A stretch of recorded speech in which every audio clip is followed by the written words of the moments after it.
We knew what problems that Grimsby has, very similar to certain areas of Sheffield. Drugs, car crime, burglaries. So we pretty much had an idea what type of area we're moving into. Is that row of shops like our Manor Park Centre size? One convolges back down there. Convolges? Is that a word? Convolge? Converge. Converge. Did I say convolge? Yeah. I did. Both me and Tim have got quite a lot of experience in job, and you learn as time goes on who to look at, the type of people that you're looking at, how they look at you, and also the type of vehicles that they use. The Vauxhall coming towards them fits the bill nicely. That Vectra looks worth a look.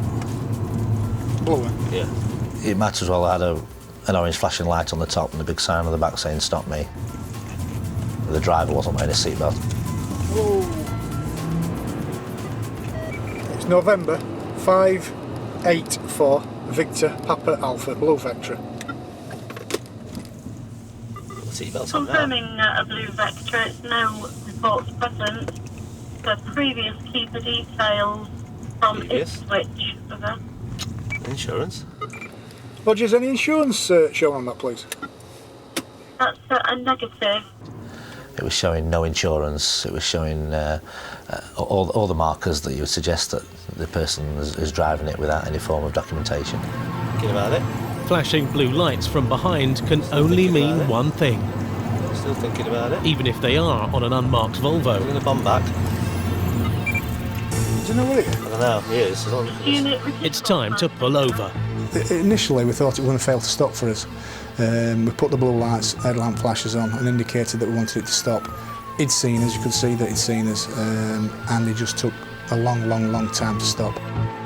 I believe that he was running it through his mind whether or not he could fail to stop and get away or not, and he obviously made the right choice. If police want you to stop, then really you should stop straight away. Because first thing that happens is we think that you don't want to stop for us. That's why I indicated you didn't. Right, well, sometimes we get people giving us rods as well, do you know what I mean? Is it your car? No, I borrowed it. Does he know you borrowed it? Yeah. Sure. Are you sure? Yeah. Is it your car? Yeah, it's just... Whose car is it then? It's just like a car that I'm buying, but I haven't actually bought the car, so I'm buying the car and just send the car out. But the owner knows you've got it? Oh yeah, as I say, I'm not the legal owner, but you've got authority to drive it? Yeah, I am going to be the legal owner, so I'm selling Stand the seat in the back of my car for us. It's very vague on actually who owned the car. He didn't own it. Straight away I admitted no insurance on the car. You know, to police, Mark? Yeah, What fella? Driving offences. Have you got a full licence? Okay. Didn't have to ask him many questions to find out he'd got no licence either. Yeah, this Vectra that finally got stopped. Could I have a Phoenix Person and DL on the driver, please? These cops from South Yorkshire may be part of a crack car crime busting unit, but Sergeant Horton still worries about baldness. Get that there. Oh, cords exposed all the way around. Get all the tyre there. Get them cords there. See them? See the tyres on it? Right, so you just said about tyre. 3 like that. Watch yourself, cut your finger. The check on the driver has come back. He's a prize catch. A drug dealer. Steve! A search of his car is imperative. Intelligence on Class C supply and stolen goods. Stolen goods. What? I just need to go through a vehicle. It's got 3 radial tyres on it. The front tyre is just cords alone. There's no rubber on it. Just cut your finger. He's such a traffic cop, isn't he? After all these years in a road crime team, we're supposed to be looking at burglars and drug dealers and car thieves, and he's more interested in a tyre. Gives me grounds to do a quick search, so that's what I'm going to do. We knew from his previous convictions that he was involved in supplying of cannabis and other drugs, so that was enough for us to obviously go back to the vehicle and have a second look at it and search through it to see if there's any substances on board that vehicle. Sure enough, there is. We searched for the vehicle and we found some cannabis resin, all in one large polythene bag, but all separately wrapped up in what we call dealer wraps, all weighed and all measured, ready to sell on. It's one up to the South Yorkshire boys. We ought to have had a bit of a sweepstake to see who got first prisoners, didn't we? Well, your lot of fannying about, we've struck. Just a standard stop check. Cough, no licence, no insurance. We've gone into the centre console. We found obviously the 6 major wraps of cannabis resin. Because of the difference in local procedures, process teams have been set up for the day, so anybody that were arrested were to be handed over to local process teams who would then put the file together, and we would be then left to go back out on the streets and continue doing what I think we do best. With a couple of warrants and intelligence to follow up on from West Mercia Police, there's no hanging about, and PC's Turvey and Hamner set off in pursuit of their quarry. Their leads take them directly to an address in the suburbs, where they immediately spot their target. Just let him go a bit. Let's see if he drops off to anybody. We've got information that that address we've just passed there, the suspect lives at the location. Going for that? And at weekends, in the evening, he is supplying ecstasy and cocaine to various people in the town centre. PC's Turvey and Hamner follow the car to a nearby address, which they suspect is a drop-off. Once the suspect is parked up in the cul-de-sac, PC Hamner decides to challenge him. How are you? You all right? Hi. Is this your vehicle, is this? Yeah. All right. Where are you off to? I'm picking a lady up from here. All right. Who's that? Who's that? Petra. From which address? Sure you know. No, just tell me the address. Be okay. The driver seems uncertain as to the address he's parked at, so the night cops decide to search the man and his vehicle. The reason I'm stopped you, is there anything in this vehicle that shouldn't be on here at all? Okay. On the basis of the information that I've had, I'm now going to conduct a search on this vehicle, okay, and yourself. I'll give you the opportunity to tell me first, is there anything in here that should not be in here? Just keep your hands right and see, please. Just keep your hands out of your pockets, please. You turn it on. Yeah, keep your hands out of your pockets, yeah? Sorry, sir. Is there anything in here that shouldn't be here at all? No. Not at all, no? No. Okay, if you just step out your vehicle, keep your hands where I can see them out of your pocket at all times, please. Out of your pocket. I understand. Sorry. Just keep your hands out where I can see them, okay? Don't go for your pockets. Keep them out. Get your hand out your pocket, mate. Sorry. Keep your hands out here where Right. I can see you. Listen, I've never met you before in my life, have you? No. No, I don't know what you've got in those pockets, okay? No, So for your safety and my safety, please keep your hands out, okay? While my colleague searches you. Okay, you're not under arrest, you're just detained for the purpose of a search, okay? Do you understand that? The night cops have to be alert to any possible threat. The man may look harmless, but there's no way of knowing whether he has a concealed weapon. PC Hamner is not taking any risks. You've just been for your pockets, haven't you, matey? So just keep your hands there where I can see them for now, okay? Keep them like that, all right? It doesn't take long to find the first suspicious rap. What's that in the door? Don't touch it. Oh, no. What is it?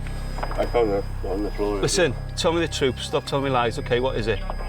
As far as I know, it's speed, but it was on the floor. As far as you know, it's speed. It's not on the floor, mate. It's in here, okay? I put it in. Even finding small quantities of drugs, in this case speed, sets alarm bells ringing. Okay.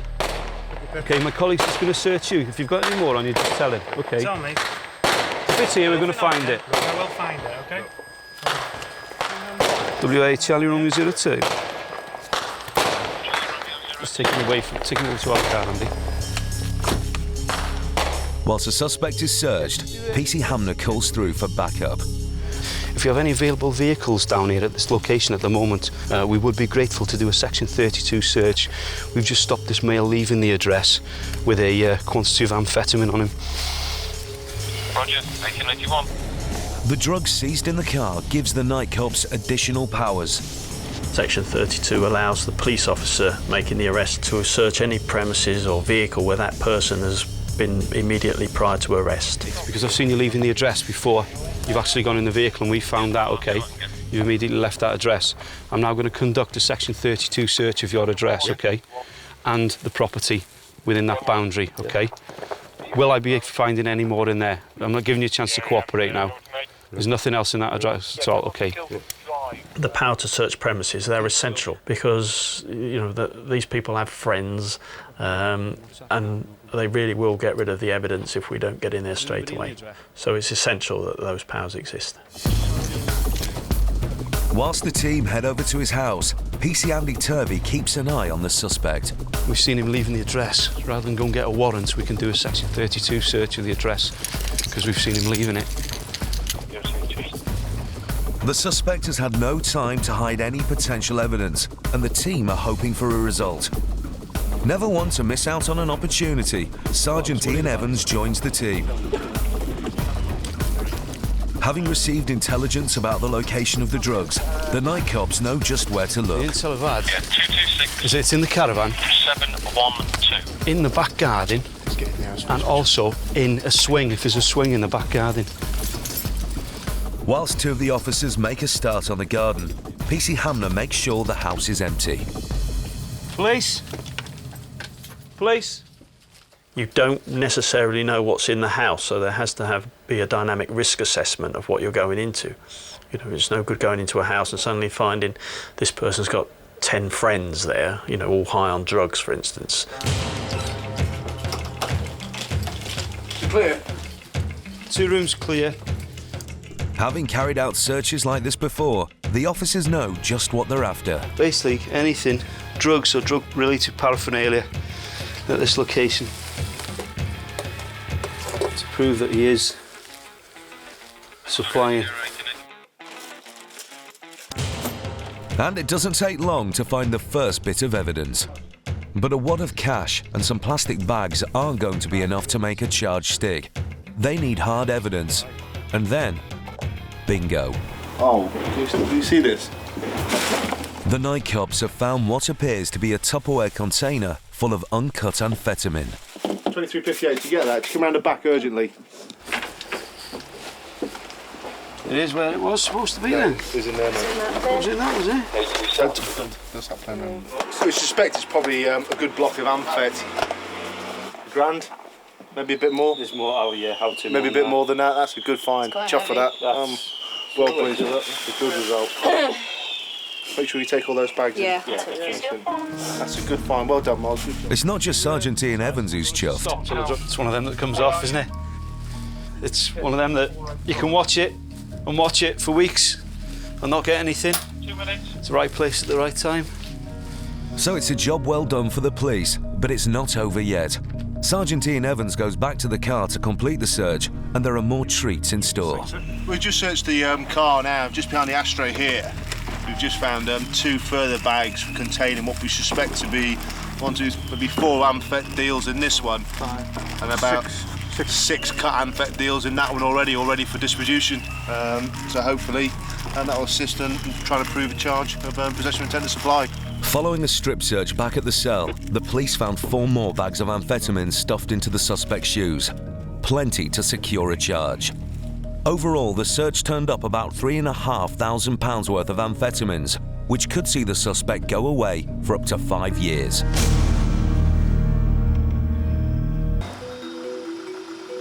In Wrexham, catching recreational drug users is tonight's prime objective. It's a proactive approach that uses a special breed of night cop. Molly is a 2-year-old black Labrador bitch. Molly's sense of smell is 1 million times that of a human, a useful attribute in the sniffing out of controlled substances. She doesn't touch the drug itself, she just indicates to me that person is carrying a substance or has been using a substance. And she does that by detecting the air scent around that person. In the past year, nearly 20% of the population have taken controlled substances. That's over 11 million people. There's been a significant rise in cocaine abuse, with an estimated 750,000 people having taken it in the past 12 months. It's not long before Molly picks up a scent. Can you come have a chat to one of my officers, mate, please? If she's happy to stay there, which she was on that one, we'll have a chat to him. But there are significant problems in using this tactic. There's probably going to be a lot of contamination this time of night, so you see they're all moving from pub to pub. So just have a quick chat to him, that's all, and see what his account is, really. After he's been searched, this man is found not to be carrying anything illicit and is let go. Molly's presence acts as a deterrent, a visible sign to weekend revellers of the police's intent. North Wales Police also work closely with the local pubs and clubs. It's an initiative that tonight is proving very successful. Well, I've done your sex to me out. Done a search and we've got bugs on me out. I make you under arrest, okay? Pull the bag up by the bar, So obviously the staff have searched him and they found the bag on him, so... Staff said he's pulled this bag out from the bar, so our staff have searched him and found this bag on him. Yeah. You stop fucking... Shut off, you fucking knobby! I don't care! Fuck off! Get off me fucking app! Get off it! Get off it! I don't care, mate. Stop kicking my leg, yeah? Just like fucking knobhead. Right, take the kick. Ah! Yeah, we'll take it. Yeah, right? Shake, sorry. You can't say drugs, okay? You not say anything that they have in defence. Do not mention when questions under which you later line on court. Anything you do say may be getting in evidence. Do you understand? Probably a small bag of cocaine. Basically what's happened inside the nightclub, gentleman's been found placing that in his pocket. He's been confronted by his door staff. He's then attempted to try and run from the premises. He's been detained until the police have arrived. He's been arrested this moment in time for possession of Class A. So the night cops have had mixed results, but the figures suggest that they are slowly winning the battle against drugs. Convictions have gone up, and slowly but surely the message is getting through. Hull is one of the most deprived areas in the country. Every city has its own character, really. It has its own kind of trend in criminality. Hull particularly is all a lot of intravenous drug use, heroin, etc. A lot more cannabis coming up. Tonight, PC's Mick Roth and Rob Jones are in the west of the city. They belong to a specialist cross-border unit policing Yorkshire and the Humber. I work on the Regional Road Crime Team, which was set up a few years ago with a view to tackling more serious criminals or the higher level of criminality. I can't imagine a better job than doing what I do right now. I'm given the tools to do it, I'm given the authority to do it, and I'm given the training to do it. So, game on. A passing car gets their attention. Run this kid through. He comes up quite quickly behind us, and I thought, we'll just have a quick look. Nothing else was going on at the time. We weren't particularly busy. Why not? Back office 36. There's a vehicle check, please, on Arthur Street. Yeah, what's your details? Thank you. Focus. 999 road activated. Arriving road activated. Hey, buddy, come back here, car, you all right? Got your driving licence on you, mate? Not on me, no. What you stopped here for then? You visiting friends or something, or? No, I live there. All right, okay. He gave quite short answers when I was speaking to him. He clearly wasn't very happy about us being there. So he was just generally quite nervous and twitchy is the best word to describe him. He's got previous rob for burglary, assault, drugs. Is the Celtic car they shouldn't be, buddy? No. Right. Apparently, I've been told that you've some previous history involvement with drugs? Yeah, years ago. How many years is years? Years ago. Is it? Yeah. Right. 2001. Okay. I suspected there was something more to it. It was just a question of working out what that something was. Just knock the interior lights on for us, pal, please. Sorry? Put interior lights on for us. Cheers, pal. Because of how he was behaving, I wanted to dig a bit deeper. Just have a quick look in the car, pal. Make sure there's nothing there shouldn't be, or on you. Right, no worries. Just so you know, pal, was you and the vehicle under search and the Misuse of Drugs Act. Just stand crack a door for us, mate. No sharps on you, is there? No. Not saying you're injecting out, but you might be a carpenter or something. Yeah, People tend to get... Are you working at the minute? No, I'm unemployed. Right. I've just been to cash machines to get my jar No out. worries. Just keep your hands out of your pockets for us, please, buddy. It's all right. That's just an empty bag. Are you smoking it? No. I've searched him and we've found admittedly a tiny amount of cannabis in his pockets. Because of that bag, just want to make sure there's no on you shouldn't be, pal. Okay.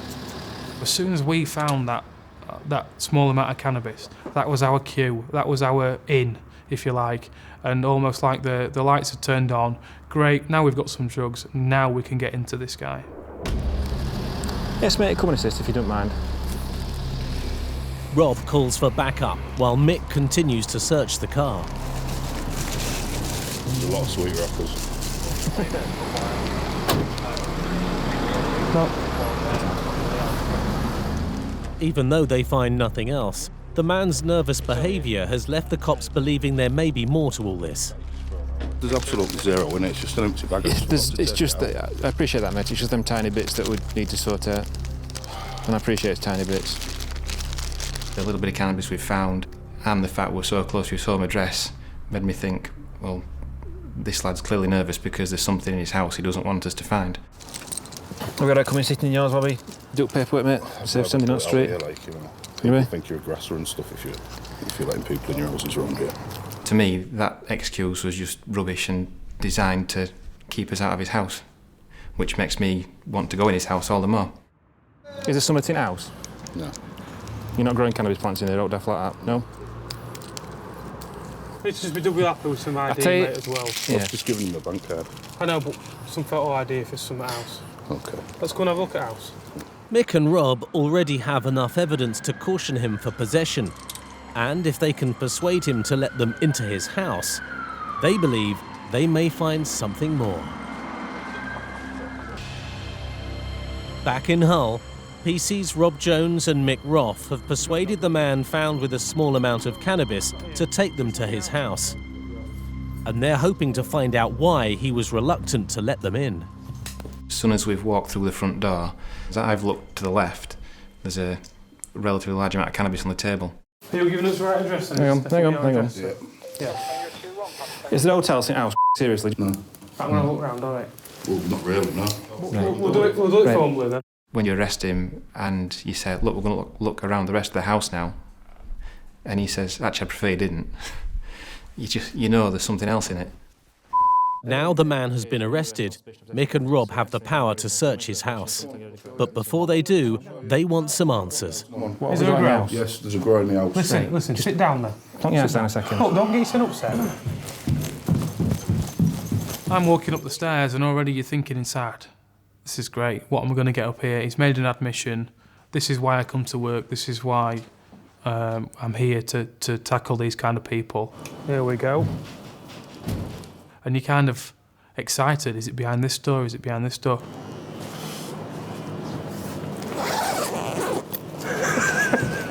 Happy days.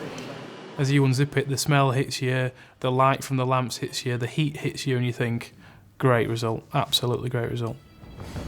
All this because you pulled up at the side of the road. Well, yes, mate. It's your bad day, mate, isn't it? It's unlucky. It's a massive hall. I don't think you'd get very many more than 70, 80 plants in a small terraced house. So, to be fair to that chap, he's actually done quite well to squeeze as many in as he has. Call that a result, pal, wouldn't you? I would.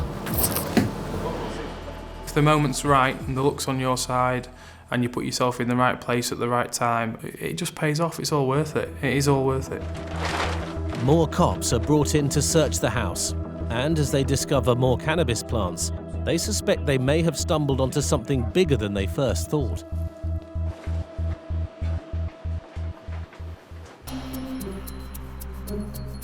In Hull, Mick and Rob are still searching the house of the man who used one of his bedrooms as a cannabis farm. While his house is being turned upside down, he's decided to come clean about his drug habit. I started it when I was 15. By the time I was 17, I was smoking it all day, every day. Couldn't get out of bed. Without it, couldn't function, couldn't speak to people. So you're smoking loads, not really feeling the effects of it. So you tend to grow in it. Can't afford to buy it at the prices it is these days. But the cost of running a cannabis grow like this doesn't come cheap. They sometimes bypass around the meter with wiring, so the meter doesn't read that there's a large amount of electricity being taken. Again, not being disrespectful, mate, but do you pay for electric for plants, or is that bypass? You pay for that, do you? Right.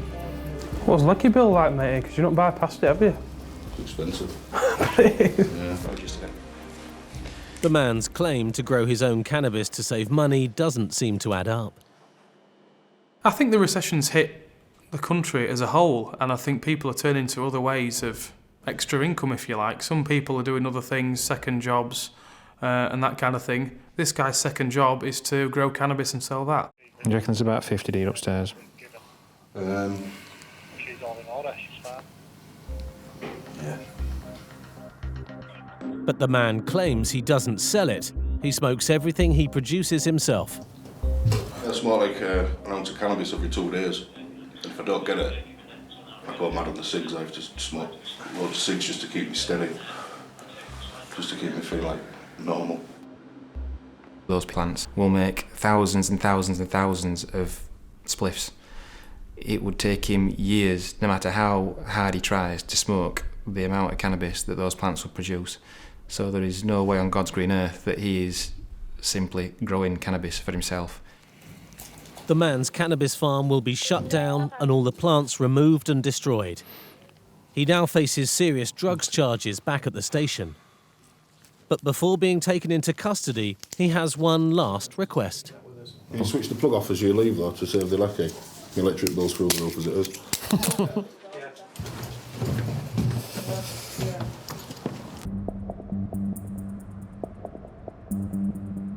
Doncaster, South Yorkshire. Officers from the Yorkshire and the Humber Regional Roads Crime Team have stopped a car in a drugs hotspot. I'm PC Sanderson, it's PC from Regional Roads Crime Team. Everything you say and do is being video recorded. We've been informed there's a vehicle in this area linked to drug dealing. Looking into the vehicle in the centre console, you could see there was quite a large amount of cash in the vehicle, which pricks your ears up, makes you start wondering why is this amount of cash in. Lads, just listening. All right, how much money's there? Sorry? Right. Just to let you know, all right, this is a hotspot for drug dealing. And you can see from the headcam footage that the passenger is very, very nervous. Just want to jump out first. Got anything in your pockets? Just stand over it. The information what we've got is that the lad in the passenger seat is a known drug user. Guys, just to be aware, the passenger is currently on licence for burglary and drugs offences.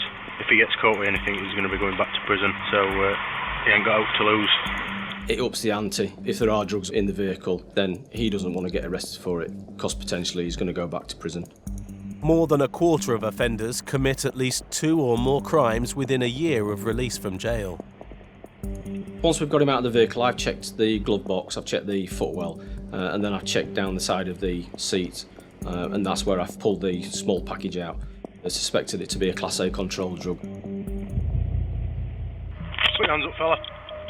Right, you're both under arrest for possession of the Class A controlled drugs. Jump out for us and we'll give you a quick search. At the police station, no further action was taken against the driver. On the passenger, the cops found 8 deals of heroin and he was sent to jail for 18 months.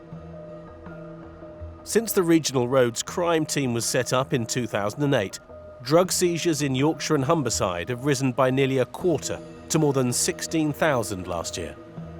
Predominantly the people we target are into drug supply, drug use. It blights people's lives.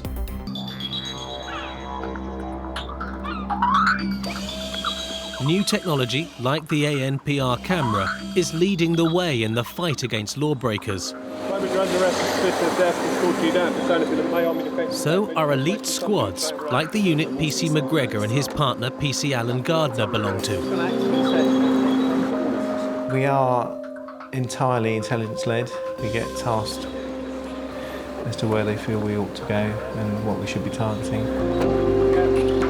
They're force-wide troubleshooters, taking on any criminal activity connected with the roads. It can be anything from a series of burglaries in a rural area, which is like needle and haystack work, down to sitting waiting for one individual which we know is coming.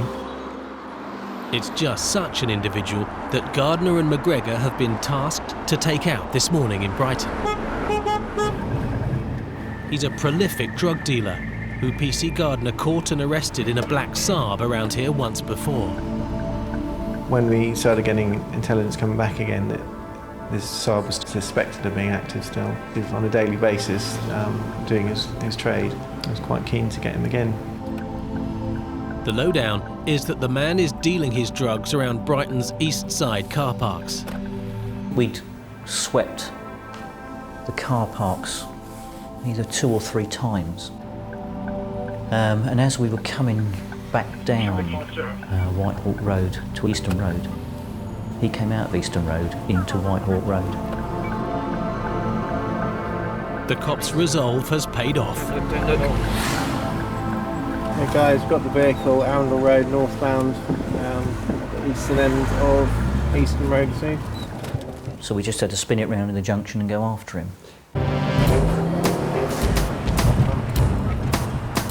The cops are readying themselves for another pursuit. Can I come in priority if potential vehicle that might make off?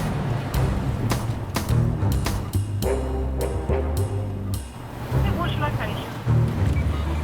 Whitehall Road, going northbound, behind Yankee 619 November Lima Hotel, the Black Star. This is not the time or the place for a pursuit, if they can help it. Stop it here, Findham Road. Yes. But merely the sound of the police siren is enough this time. He's not even bothering to pull over. It's probably one of the strangest stops I've ever had, because immediately the blue lights went on, he stopped. He was ready. He opened the driver's door and he actually put his arms out on the door so that we could see his hands. And I thought that really odd, because I've never had anybody do that in all of my service. Put it in your mouth, mate. Last time we stopped, you had drugs in your vehicle, okay? It was almost as though he was expecting us. That's fine. Okay. Okay, you've been detained for a drug search. Explained why, mate. The reason I've stopped is there's been recent activity where this vehicle's been seen in certain circumstances, okay? Is there anything in the vehicle at all now? Nothing. Nothing at all. How have you been? I've been fine. Good, lads. You're still on bail? Yes, I am. Okay, and what's going on with that? When's that in court? I go back on the 20th of next month. Can we join him up at the car? Yeah. I was stopped just the other day. Were you? Yeah, Saturday. It's just another day at the office for the suspected dealer, Colin Wesley. Okay, stay there. Absolutely cool as a cucumber. He actually said to me, I hope this isn't going to take long because I've got things to do. Don't mind if I open up a window a little bit? No? Leave the door open, mate. Okay. Cheek of the man. I'd met Mr. Wesley before. On that occasion, he did have drugs on him. Is she still in Worthing? Or she moved over? Yeah, I think she's at her mother's at the moment. Yeah? Yeah. Okay. Yeah. He was exactly the same last time. He was totally cool all the way through the stop, very friendly. He's quite an amicable person. To be honest, he doesn't look like the archetypal drug dealer. But the cops know better, and they know he's ingenious at stashing his wares. Yeah, under the lining. The last time it was in just here. There, yeah, those bits here. How does he seem? How's he sort of behaving himself? It's the same as it was last time. So he seems cool as a cucumber until we find it. Yeah. Aha! Aha could be the discovery they've been hoping for. There's a pocket on the front of the Saab seat, and in that pocket is the wallet. Now, dealers always wrap their money in exactly the same way. They always do it in hundreds, and one of the 20s folds over the other 4. So they can very easily count. Probably over 700 quid. Whilst there's no sign of any drugs on this occasion, the cops are pretty sure all the money is from peddling drugs. Until Wesley can explain where he's got so much cash from, he's committing a criminal offence. It's called money laundering. Listen, mate, unfortunately, I'm going to be arresting you on this time on suspicion of laundering money. You didn't have to say anything. Yeah, you didn't have to say anything, but it may harm your defence. I was carrying £500 or £600 in cash. I appreciate it. However much you try not to, you can't detract from the fact that he has previously been arrested, and it's within your knowledge that he's previously been arrested for drug dealing. And you're immediately thinking, it's got to be coming from drugs. Yeah, money laundering, there's about £1,000, isn't it? He said, oh, you can't nick me for that. You can't nick me for money laundering for that because it's less than £1,000. I know about this. And the downside for him is they had changed the law, and yes, we could.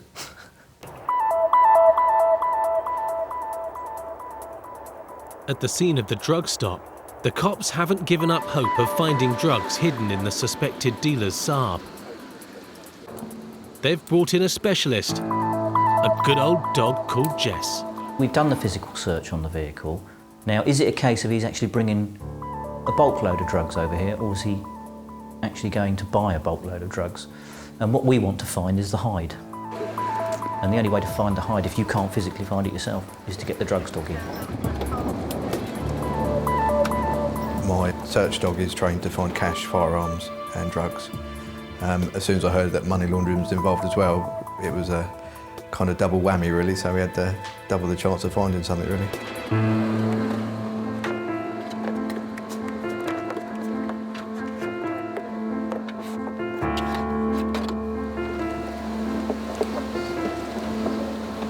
Already, Jess has got a sniff of something.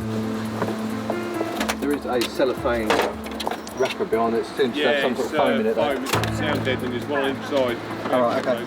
She gave me a lot of interest there, so it might have been somewhere that he's hidden before. On the outside of the car, obviously I have to do things on the lead really, especially out in the public, because obviously other dogs, vehicles driving around. So I guide around the vehicle on the lead, and generally what I do is I point to an area where I wanted to check, and then I work around the vehicle from there, all around the tyres, bumpers, lights, engine, and all the way around.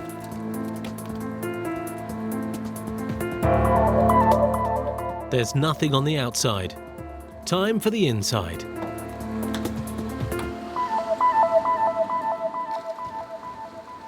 There's nothing there either, yet the cops are still convinced Mr. Wesley's got drugs.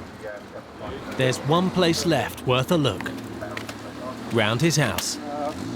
We've had this guy before. It could be a possibility that this guy is a higher level dealer than you know, the normal street dealer that we get. The suspected drug dealer, Mr. Wesley, swears he lives a quiet life at home with his wife in Brighton. What he isn't aware of is that the cops know otherwise. He's moved out to a flat in Worthing. Through further intelligence that we received, we actually identified an address in Worthing where he was actually living.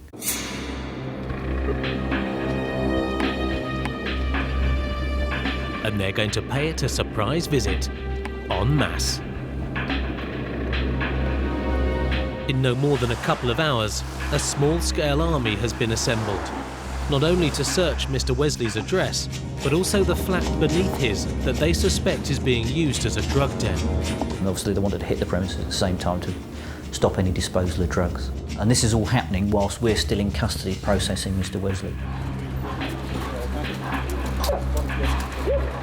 Wesley may not be there, but the cops are expecting a number of his friends in the flat below. They're in for a bit of shock and awe, thanks to PC Stuart Woodford spearheading the assault. It's very difficult because you want to be fast, but you've got to be as quiet as you can. We had a good 40-50 yards to cover between the edge of the road from where the property could see out and the front door of the block of flats.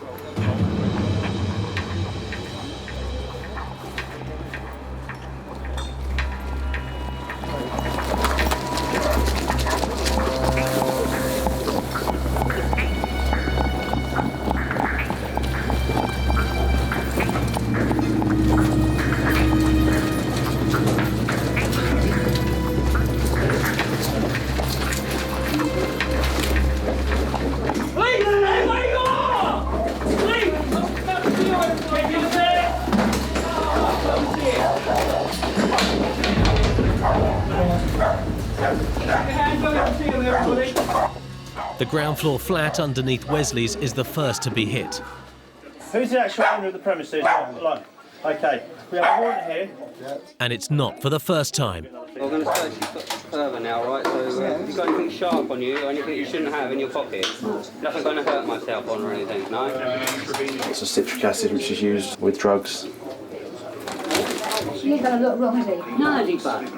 The cops seem to have interrupted an afternoon tea party in full swing, but their intelligence is smack on. It's not ordinary brown sugar they're putting in their cuppers. Got some heroin about that much. They've known that I've been on amphetamine for the last 20 years and they're quite happy normally to leave me alone. So provided it's my own personal use and everything, every now and again they get instructions from a higher being or whatever to make a stand. In Mr. Wesley's flat above, the cops have found they've got the place to themselves. Upstairs there were 4 officers allocated. Once we established that the property was clear, that means there's nobody in there, we then allocated rooms to search. As well as drugs, they're looking for anything to tie Wesley to the address or anything to show where he's got his money from. I've got a bag of... A quantity of white stuff's been found in the kitchen, but it's not something used for cooking with. What is it, Becky? What is it? Whatever it is. Right, just document where you found it, mate, alright? And what time you found it in your PMB. It's a significant find, and along with some grass, shows Mr. Wesley either has a bad habit or is indeed a dealer. Not very clever, is it? Right down in a minute. In his living room, they've found further incriminating evidence which strongly suggests the latter. No, I'll be a while. I've got to go. The living room was an Aladdin's cave when it came to paperwork, linking Mr. Wesley to that address for several months prior to that. And possibly the best find of all. I was made aware that a key had been found under the doormats by the front door, which was a strange-looking key. It's the key to the jackpot. Obviously, you may well have to show the key to the Basically, we found a safe hidden in the corner, and if I show you what's in there,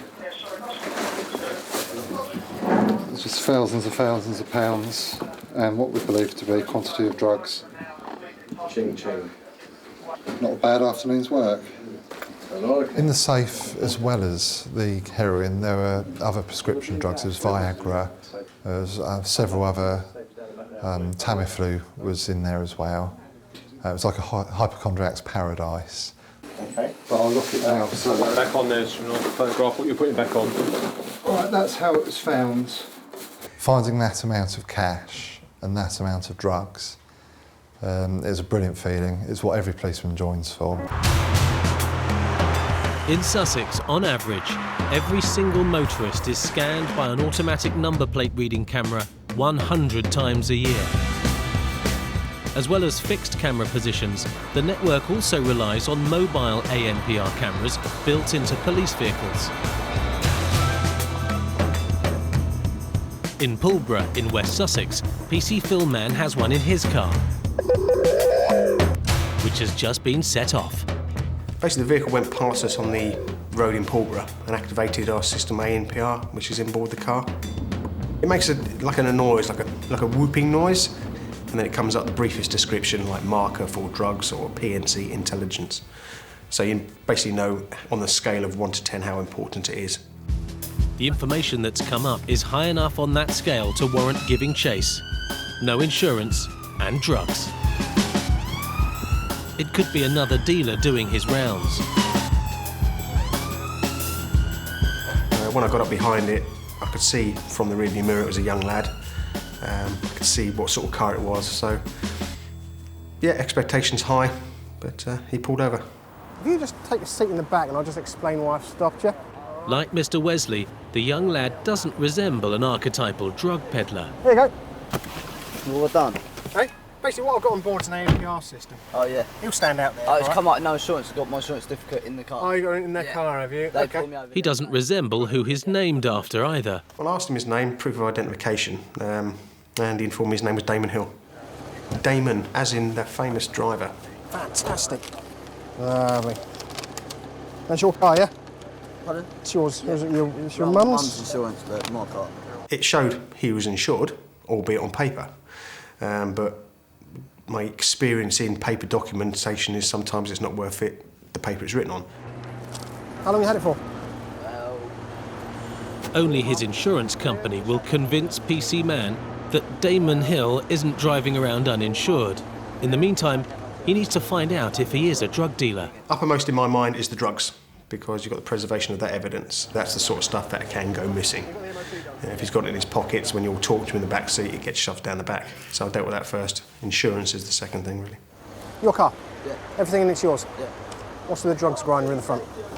Oh, it's just a grinder. Is it just a grinder? Yeah, just a grinder. I'll give it to you. No. You stay there. Oh. Man's found a grinder that could be used for cannabis. So it's just the grinder? Yeah, there's nothing in there, but... No. As soon as I made myself happy with the evidence that there was cannabis use or possession in that vehicle, I searched it. Couldn't find anything. Searched him, searched all the clothes in the car, and came across what I thought at the time was cannabis. But first impressions can be deceptive. in a green bottle until I turned the bottle around and read it as parsley. Damon Hill's a rogue trader, passing the green stuff off for grass. Smokes parsley, yeah? What's that for then? What, you gave this to kids thinking it was green? What did they think it was when they bought it from you? How old are they? So you gave that to kids pretending it was cannabis? Well, no, but you just told me that you gave it to some kids because they thought it was green, or cannabis. Did you sell it to them? No. He confessed to me that he showed it to the local kids. Obviously, one of them's got hold of the idea that he's dealing it. They've gone home, told a parent. The parents told the police. The police have put the mark on the vehicle. All because of parsley. Satisfied no real drug dealing has gone on, PC Man is determined to find out if there's any real insurance on the lad's car. Hello, PC Man. By calling his insurers personally. Hello. And the news is precisely what he suspected. When did that happen? The information was the certificate he provided wasn't worth anything because they'd cancelled it in their database. And they told me that they'd informed the people at the address, informed them a reason why, hadn't heard any reply, and of course, if they're not hearing any reply, they cancel the policy. There is some bad news for you. Zurich have cancelled that policy. Why? Why? They cancelled it on the 10th of July because basically there was concern that who was the owner of the driver. Either was it you or your we had a mother? problem with it. It was my mum put it. What happened was my mum said something, and then they put it in the wrong name. Basically, what they've sent you is a Category 1 disclosure notice. That's for basically sent to your mum, and that was sent twice. All right, since July. They've had no conversation with your mother. If they said, my mum would have said something to me. Do you know what I mean? Possibly not. I don't know. But basically, because they haven't heard any information back from your mum, your policy is now not valid. They seem to think it's a game, but it's not a game. You're not insured. No up-to-date payment for the policy equals no insurance, which means Damon Hill's car is now going to be seized. Sam, could you organise a recovery serial? If you're not insured, you shouldn't be in a car. Driving is not a right, it's a privilege, isn't it? You work for it. Oh, hurry up, boy. This kid's on his way. He's coming. But kids nowadays, they've got it slightly easy. Yes, the insurance premiums are high, but they're high for a reason. It's because they go out on the roads and act like idiots and crash. So if we can nip it in the bud straight away, perhaps others will learn a lesson from it. Nipping this one in the bud might not be that easy. Damon's mum and dad have arrived at some speed, and they're none too happy. What the hell are you trying to do? The car's legal. It's MOT, tax and insurance. Tried to tell them what I was doing, why I was doing it, try and calm them down, and told them why, but they went ballistic at that. But they have cancelled the policy. They haven't. No, No, they have. No, they have. All they did, they sent us a note. With a note. Yep. I got a credit on my insurance, Yep. right? Okay, no, on my card Yep. for 900 quid. And I thought, what the hell's that for? No letter from them, nothing Yeah. whatsoever. Mm. Just a credit on my Yeah. card, £900 put back in my That's what it card. is then. When you receive something like that with a £900 rebate, you would think to yourself, what's that £900 rebate for? I wouldn't go, oh yeah, I'm still covered in insurance. I would question it. The incident has attracted quite a crowd. Before they move on, PC Man's got a few words of wisdom. If you sell parsley to kids, you're going to lose your car, yeah. Don't sell parsley. Thank you very much. Right, let's go and have a cup of tea.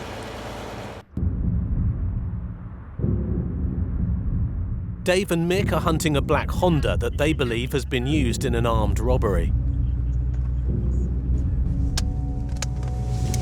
Been here somewhere. Mick wears his specially fitted headcam, catching potential evidence from his point of view. The headcam's capturing exactly what we see. What you see through the headcam, we see with our own eyes, and it's a great evidential tool, and it just gives us that edge. Oh, how nice it would be just to drop out on it now. We'd had a good ride around that particular area, which was Middleton in Leeds. We hadn't seen the car, so the longer time goes on, the less chance you get of this car appearing. Right, well, we're going to reg our bets. So we decided, look, we've looked at addresses, we've had a good look round, we can't find it. Let's retrace our steps. Let's go back to where we think it might have been initially. Civic there. Yeah. Is that a Civic? Yeah. Straight away is a car fitting the description of what we're looking for.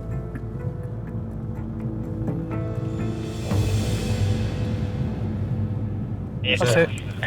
Keep going. Thinking, fantastic, we've got it, we've done our job, we've got the car, we're on. Now there's a job in it, now we can do something with it. 1-6 is a contact on the subject vehicle, which is stationary unattended outside the connected address. Team acknowledge. Observations, mate. Yes. You get almost elation and you think, fantastic, we've done our bit, it's all falling into place, today looks on our side, the bad guys are going to lose and we're now starting to win again. What they're trying to do now is we're going to try and keep observations on that vehicle and the property as best we can and make sure no one leaves, and in our unmarked car stay sneaky out of the way as best we can, and we're trying to get some officers down to us as quickly as we can, really, an entry team and as many resources as we can to surround the property. We're on a really limited window here, really limited, because we're going to outstay our welcome quite quickly. It is an unmarked car, but criminality know our cars. They're not stupid. They know we're running unmarked cars and they also know what they look like. And our cars are seen around this area, you know, quite regularly. So you only got a limited window, if you like, before somebody picks up a phone and says, "There's a police car down from your house, mate." Backup still hasn't arrived when they see something happening at the house. Oh, movement, guy, white male, thick set, driver's 1-6, seat. it's movement from the address. Person enters the driver's door of the Civic, stand by. Heavy set white male, blue Yeah, I'll move on to t-shirt. interrupts. A man and woman set off in the Honda. We have positive sighting of this vehicle. These guys are potentially involved in an armed robbery and we're sat there on our own. Adrenaline's going and you're thinking all the time what could happen, and you're just trying to remain as alert as possible, not miss a thing, and really be the eyes and ears of the team that are coming towards you to help you. 1-6, yes, vehicle is mobile on Landshore View towards Town Street at Middleton. Mick and Dave must not lose the driver. 1-6, I believe there's marked units in the area, and our intention is to put a preemptive stop on this vehicle as it travels right onto Newhall Road. Speed is 20, Newhall Road, generally towards Manor Farm Drive. Any marked units acknowledge? With a strong chance of a gun inside the target vehicle, they decide to hold back until more police turn up. It is a kind of a cops and robbers kind of game. You've got to be thinking one step ahead. You've got to try and do the best you can to apprehend these people. Or if he's going to one of these other addresses. Yeah. And it is a straight on, still Winrose Drive, back towards the main road. Two behind. We were following the car covertly, and the marked cars have come up behind us. Come through now, let them through. Just put it on, Dave. They're coming through, they're coming through. Get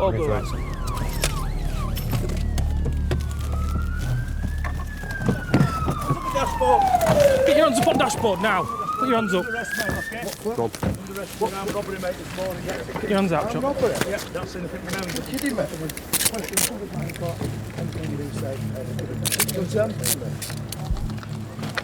Yes, sweetheart, you're under arrest under that same offence. Suspicion of an armed robbery that took place this morning. You're not expecting to see that kind of person in that vehicle. Hiya there. Would you mind searching this lady, please? Yeah, of course. Thanks very much. No worries, my love. She's saying she doesn't know what any of it's about, but there's clearly some cash on display on top of her handbag. It's all been left and it'll be in situ for Socko to do a full forensic recovery of it. We're not going to touch it, but nevertheless I've seen the cash. I've got nothing in my pocket. You're looking really at any kind of forensic evidence that can link them to the incident, the robbery itself. So we leave everything in situ and it can be done, you know, in a sterile area. Handcuffed in the Honda, the driver shows no signs of cooperating. Thank you. Get your hands from outside the seat now. Stop messing about. I've just took my belt off. Last warning. I can't get them off anyway.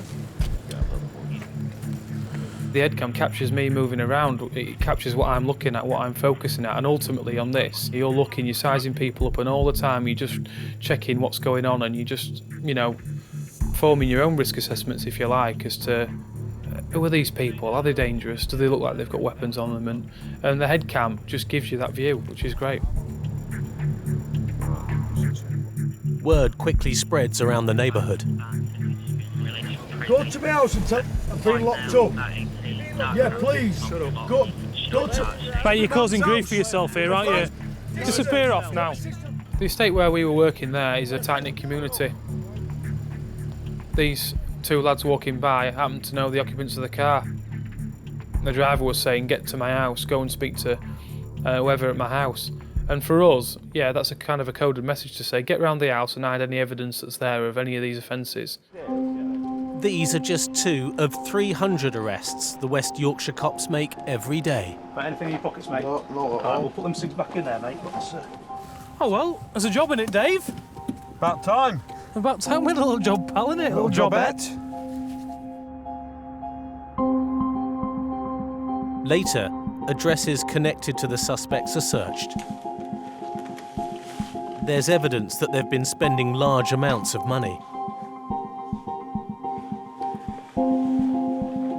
There are drugs and firearms. The Honda driver now faces charges in relation to the robbery. This is Barnsley, just north of Sheffield, the home beat of one of South Yorkshire's youngest traffic cops, PC Matt Bort. Aged 27, he's been dealing with drivers who routinely break the law for the past 4 years. The car in front has caught his eye. It's got 3 young men in it.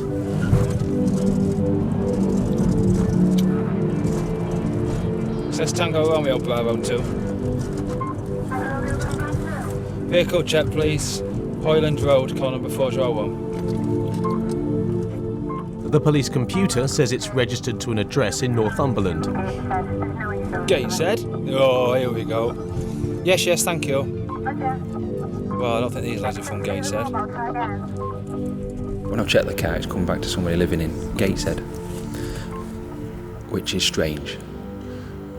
That a car from Gateshead would be in Barnsley where it was knocking about with these 3 shady looking lads in it. Any driving documents on you? Yeah. Bort has stopped the car because he's sure it won't be insured. Just have a quick seat in car then, mate.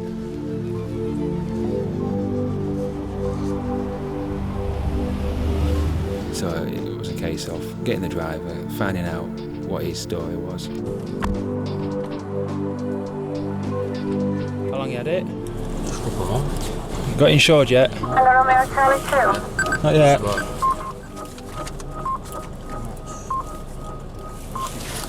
Your licence? No, not yet. Just about past it. Has it gone MOT? Yeah. Steve, because you've said that you can't get insurance, Yeah. We can't allow you to drive it. We've got a scheme now in operation which we give you the option of what you want to do with the vehicle. Alright? Yeah, You understand that the car will be getting covered by us? No. Yeah. This second. Yeah. Can I take my stuff out of it, You can please? take stuff out of it, yeah. Thank you very much. There, isn't it? Something else, an operation takeaway, please. The name that he gave initially was actually recorded with the police. As I was getting the description and looking at Lado thinking, it doesn't really fit you. It's becoming clear that this is no ordinary takeaway. PC Port's got a feeling the driver's lying about his identity.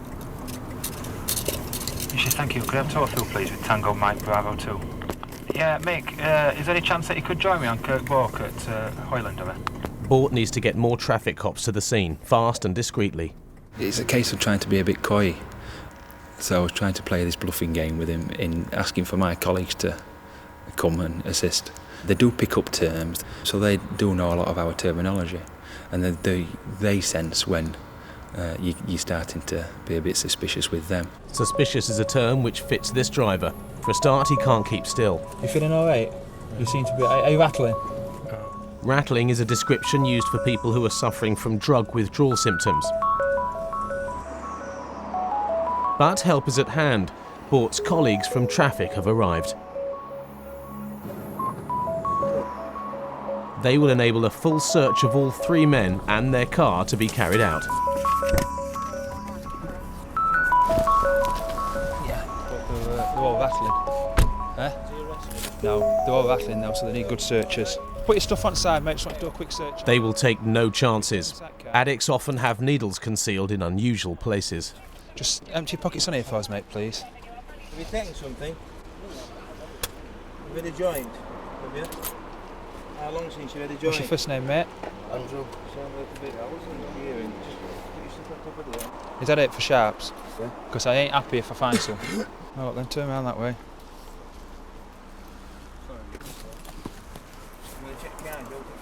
Oh, right, so what's that then down your socks? I made it clear that I wouldn't be happy if I did find anything sharp, and then, strangely enough, found a sharp down his sock. This syringe was full of what he claimed was amphetamines. Have you got some more on you? I ain't got nothing. Bort has now lost any sympathy he had for the men in the car. It's not a nice experience. You don't have the nicest feelings towards that person. You don't have to say anything, but it may harm your defence if you do not mention when questioned, something which later on in court, anything you do say may be given evidence. Amphetamines are a Class A illegal drug, and every inch of the car will be turned over, with great care. What you got? There's some pins in here.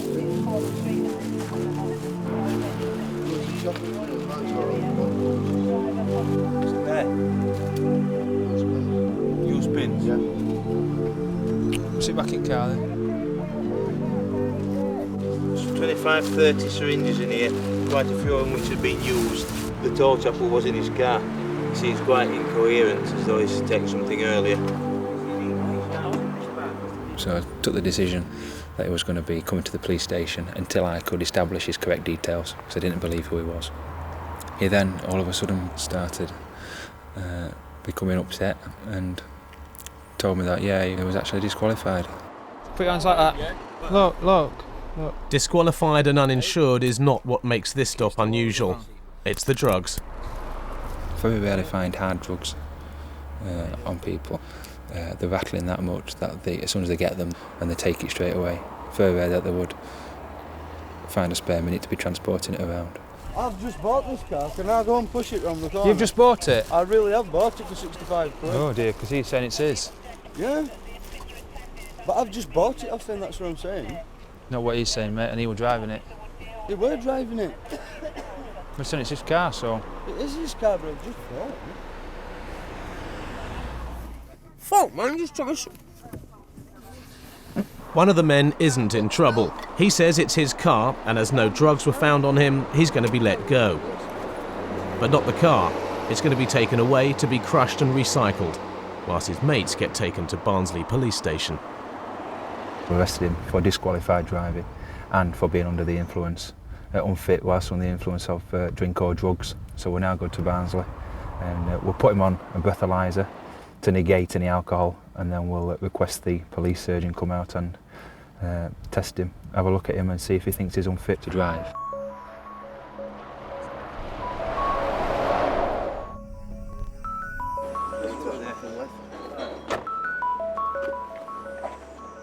Whilst we were transporting him to Barnsley, he started fidgeting in the back seat, and he started trying to secrete this in the rear of the car. He says it's amphetamine, which he uses for his personal use. Due to him having drugs in his possession, the sergeant authorised a strip search of him. which myself and a colleague did, and in his underpants I found another small amount of amphetamine. Come stand up here, young'un, okay? He said that it's amphetamine for his own personal use. Andrew, because what the bobby said to me, okay, I'm going to authorise your detention at this police station. Right, deep breath, go to the next space, one breath. Keep going, keep going, keep going, keep going, keep going, keep going, keep going, keep going, that's it. The breathalyzer has cleared the man of drink driving, but it cannot tell that he's taken drugs. Breath specimen 2 is 0. The only way is a blood test, and that's not going to happen. The police doctor says so, and PC Bort must go along with it. No further action taken. No problem. So that's how it's going to be. Not a problem, Doctor. We've got to have a strong case to take him to court, and the doctor wasn't willing to let us take a blood sample off him, so the doctor's decision's final. Had he not been a disqualified driver, the minute that the doctor stated that he was not unfit through any substance, then he would have had to be released forthwith from custody. And he'd have been allowed to drive off on his way. But PC Bort did get a result. The custody sergeant deemed the driver unfit to interview, and he was kept overnight in the cells. Later, he was sentenced to 2 months in prison for driving whilst disqualified and for having no insurance. His passenger, who had amphetamines in his socks and underpants, was released after accepting a police caution.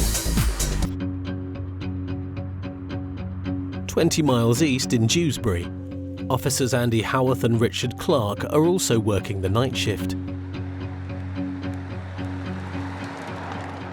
Night time, it's more a case of going hunting, trying to catch the baddies doing bad things.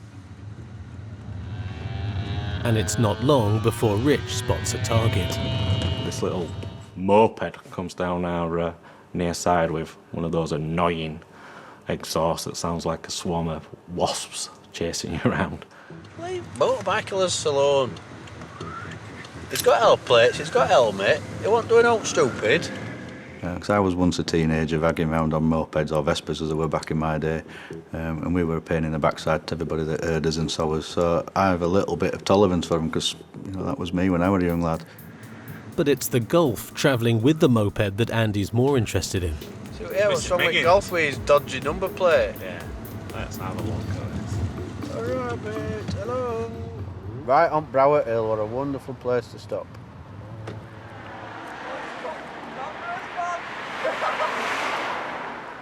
2 foot price of one, are you stopping with him? No, we're going to his house. Beauty! Well, we wanted to chat with you as well, but we couldn't decide who to have a chat to, so we'll have a chat with both of you. Coming off road, mate, before you get squashed. But we're going to are you stopping us for a reason? Yes. Your number plate is illegal. I mean, it is readable. It's not the worst thing in the world ever. It's not all italics, so you can't read it. It should read MM51 space GGY. Yeah, as long as your car's all right, as long as you're all right, we'll deal with the matter by way of a vehicle defect form. First thing we need is a photograph of your plate. At this point, it's just a nice friendly chat about his number plate. No, my mum and dad got me it for my Christmas for a Christmas present. My nickname's Miggy. It's not. Yeah, it's not because I smoke a lot. But something else has caught Andy's attention. Oh, this car stinks of cannabis. No, I'm not joking. Pop your head in there and have a sniff, young man. Yeah, we've got some saved for no, we're not smokers, man. But that reeks. Have you got it? I think we might have some cannabis in this here car. I don't think there is. I think there is, because it stinks. Is there some cannabis in this car, young man? I could say there is, but I mean... All right, I'll tell you what we're going to do then. Do we have to do it though? Because we're not causing no damage yet. We're off road, so we're going to get killed first off. A friendly chat about a dodgy number plate is about to get a little more serious. These were grounds to believe that that car and you might well have cannabis on you. If I just give it to you, does that mean that you don't? Well, we're still going to search, because some people might give us a little bit and then hide £15 million worth of cannabis. I wish I had 15 million. I'm sure you don't, but we're still going to search anyway, mate. So yes, I would like the cannabis. As well? Yeah, you're not allowed to have cannabis, it's illegal. Cannabis, please. If you brought a copper in from one of the quiet areas, I'm sure they would be a little bit shell-shocked and they'd want to stand their authority in front of these lads. But it don't work like that, and that's part of gaining experience. But there's still respect there, because they haven't crossed the line as such. Once you learn that, and you learn to speak their language with them, you can get on just fine. I would suggest it's in your interest to give me the cannabis, we can seize it, deal with you by way of a non-street cannabis warning, and it's doshed. But if you don't, we'll then just have to start nicking people and seizing cars. If they don't cough up the cannabis soon, they could be arrested. Back in Dewsbury, and taking a chance with Rich and Andy, are the lads with the suspected cannabis in their car. They're taking their time handing over the drugs. You can't though for possession, man. At what point have you been on a law course? He's saying you can't arrest him for possession of cannabis. Bless him. Everybody knows my job better than I do. Stop fanning around and sulking and give me the cannabis now. No, man. What is this? Cannabis. Okay. Oh, it's the good stuff. It's the good stuff. Yeah. Right. How much did you pay for it? Do I have to say? Why? I have to say no. No. Some of the lads are starting to push their luck with the banter. You're not being particularly helpful. Yeah, but you're not being helpful. Hang on. Let's be You're not honest. being particularly helpful, and at some point you're committing the offence of obstructing a constable in the lawful execution of his duty. Shh. You've got to just stand on and say, enough's enough now. Come on, because if not, I'm going to put you on naughty step. I'm going to pop that in my pocket for now, and we'll bag it up as evidence. Shut up and go away. You're beginning to get on my nerves now. Wind your neck in. Shh. Wind your neck in and be quiet. They're still at it, still having a go, but that lad would argue with himself if he had nobody to argue with. He just likes the sound of his own voice, bless him. Despite the cheeky backchat, the driver has cooperated. I mean, thankfully for us, he's admitted that he had it and he's produced it to us. We can deal with it. It's only a matter of personal uses that. There's not much there. So we'll deal with him at roadside. If this is his first offence, he'll be given a cannabis street caution and he won't face a fine or further action. Almost done, mate. Do you stop a lot of people for cannabis then? Yeah. What are you saving us from? There's no point us getting in a debate about I'm not morality debating of the about it, law, I'm is there? Because we get given a big book. There you go sort that out. I say it's been a pleasure, gentlemen, but it's not even been a pleasure. It's been all right. For you guys, you haven't ruined your day. You've ruined my day. We're on nights, mate, on a Saturday night. It's been emotional. Goodbye. That'll have done them all night. They'll have been on PlayStation all night long.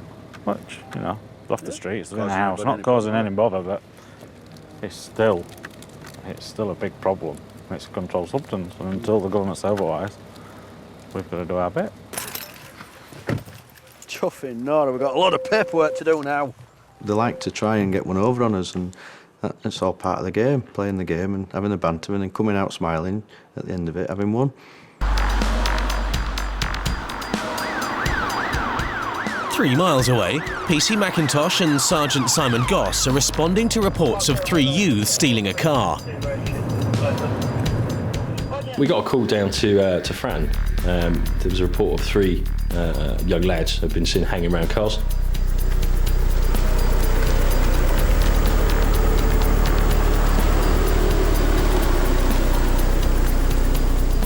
It's got to be one of these. This is 79 here. Where's 79? We're here. Well, that's 83, so it's just that Someone one. in there? Someone in there? No. We get a lot of car thieves. Certainly in Portsmouth, haven't that sort of surrounding area. And it's normally young lads. They're normally like nicking their Astras, Fiestas, Cavaliers, that sort of thing, because they're fairly easy to get into. It's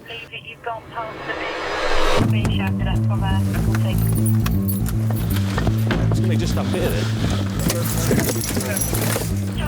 Mac has spotted figures in a front garden.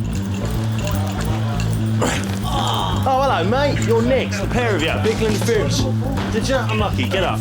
Get up. I could see his mate hiding in the bush, and I thought, well, he's easy, isn't it? So I'll grab him. And what I didn't see was his mate lying in the flower bed. 3 detained. Is there another one around there? No, you got both of them. 3 detained. Your hands out. Okay. You're under arrest. Get your... You're under arrest on suspicion of... Right, where's the one with the white t-shirt? Okay, cool. So you don't have to say... Right, hang on. Right, the formal bit, all right, is that you're formally under arrest on suspicion of vehicle interference, attempted theft of motor vehicle, right? You don't have to say anything, my army defence if you didn't mention my question. Something you don't rely on in court, anything you do, something have given evidence. Do you understand that? Right, you got anything on you shouldn't have? Puff. You got puff? All right, mate. How much you got?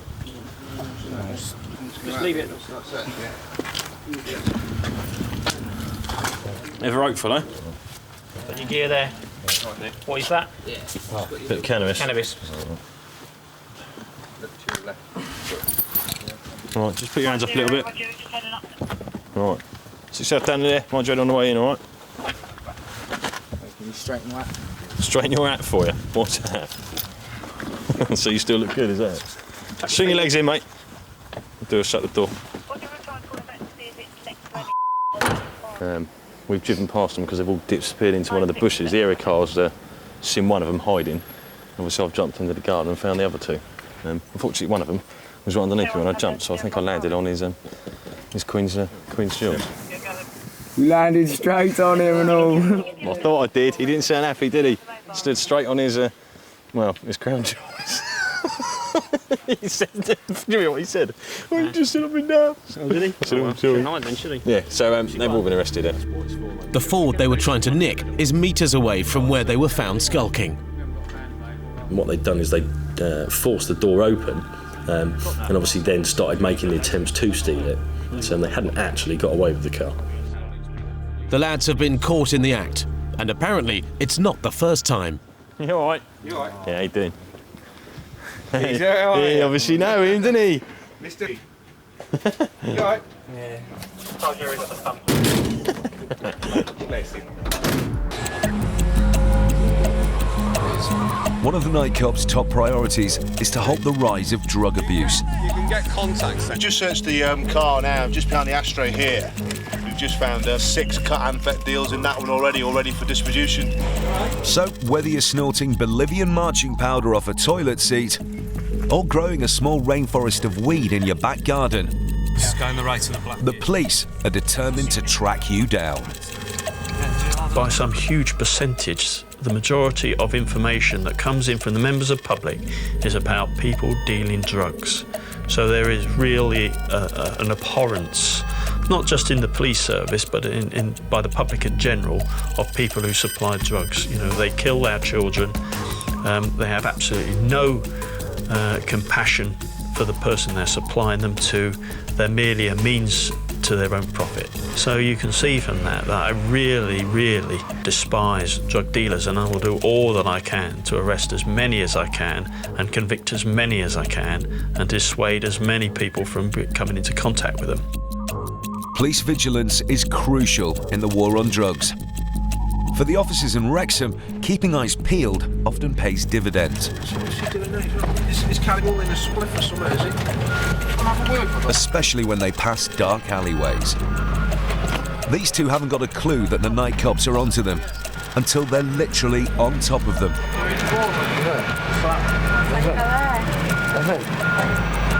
Keep your eyes where I can see them. And we found one male in possession of an illegal substance, which we think is possibly cocaine. An easy arrest for the night cops and a night in the cell for these two. Over in Canterbury, police officers are also constantly on the lookout for individuals who are acting suspiciously. PC's Dan Bowley and Carl Rimmer have spotted a man outside this four-wheeled fast food joint, shoving something into his trousers. What have you just put in your back pocket? Hey? What have you just put in your back pocket? You're going to search it anyway, aren't you? Well, if you tell me, it might make it a bit easier. Well, I picked it up just as you come out of the club. The bag in question turns out to contain cocaine. Picked it up. Not wanting to beat around the bush with a burger vendor, PC Bowley comes straight out with it. Right, have you just dealt in those drugs? No, mate, I don't do drugs. Right, okay. All right. 4-5 to 4-4. Can you come back to please? I will be honest, I'm probably going to search the place. Search it? Yeah, because that looks a bit weird to me. Well, he's ask him. At the end of the day, if he's got any fucking genuinity in him, he'll say that he already had his drugs. What's your first name? You see it from my point of view. He's at the side of your. He's at the side of your van. You're not letting me finish. The reason I'm arresting you is because it's necessary to interview back at the station regarding the offence. Whilst PC Rimmer deals with a man in possession of the cocaine, PC Bowley voices his suspicions to a fellow officer. He's fiddling with his hands. The door's shut on him. He's given him something. He's saying it's a business card. That's bollocks. It's got to be drugs, isn't it? So he's got it on him. So we're going to have to search that. Right, do you want to jump out for us, mate? Do you want a hand? PC Bowley begins a search of the van whilst the vendor is checked by his colleague. Much to the annoyance of the woman serving, whose biggest concern is the burgers. Who's cooking for me then? He's getting searched at the moment. Well, I need someone to cook. I don't cook. After a thorough search, the van and the vendor were found to be all clear, whilst the man found in possession was later given a formal caution for possession of cocaine. So it's another successful find for the night cops. Hello mate, you alright? Nothing to worry about, just turn the engine off for us and jump out for us. The right to stop and search is a contentious issue. Where are you off to tonight? It's my mate's birthday, mate. Oh, happy birthday. And whilst the police don't have the powers to randomly check individuals, Oh, his house. Party tonight, is it, or? No, around his house. they are allowed to investigate all suspicious behaviour. Bit of a chinwag? Bit of X Factor or something? Have you ever been in trouble with the police before at all, Luke? Tonight, just being a group of young lads in a car is reason enough for Canterbury's night cops. Reed, R-E-E-D. Yeah. It all seems to be going smoothly for the lads who could quite easily be sent on their way. But PC Scott Waller is about to throw a spanner in the works. Okay. Any of you smoke at all? Yeah, I smoke, yeah. Do you? No problem at all. Because I'm getting a bit of a whiff. Yeah, I've got funny stuff. And I can't work out if it's tobacco or cannabis at the moment. Well, we've been smoking and that. Have you? Okay. I think it might be cannabis, and for that reason, okay, you're all going to be searched under the Misuse of Drugs Act, and so is the car. Okay? Give you the opportunity now. Is there anything on you that you wish to disclose to me now before I find it? No? Okay. If you haven't got anything on you, won't be a problem. You'll be sent on your way. Now's your chance to tell me if you've got anything on you that shouldn't have. Mate, no. No? Absolutely not. Absolutely, 100%. 100%. Blimey. The boys are sticking to their story, but as the night cops set about their search, the boy that PC Waller is dealing with reveals some classic items of drug paraphernalia. You probably did have some. No, I had tobacco in that. That's not tobacco, mate. That's white powder. White powder? It's got residue of white powder on that. No, that's not white powder. Okay. The boys continuing to play dumb, but PC Waller's having none of it. So if I was to send that away to a lab, then that wouldn't come back as drugs, would it? And what about that one? Would that not come back as drugs either?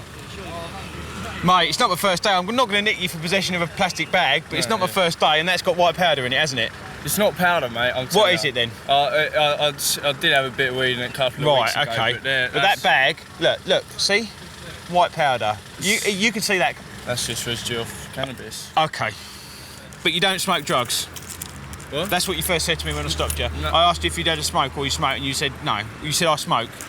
Yeah, I do smoke. So that's not been used for making roaches for joints? No, it's for my... Having seen his friends backpedal, it's at this point that one of the passengers decides to come clean.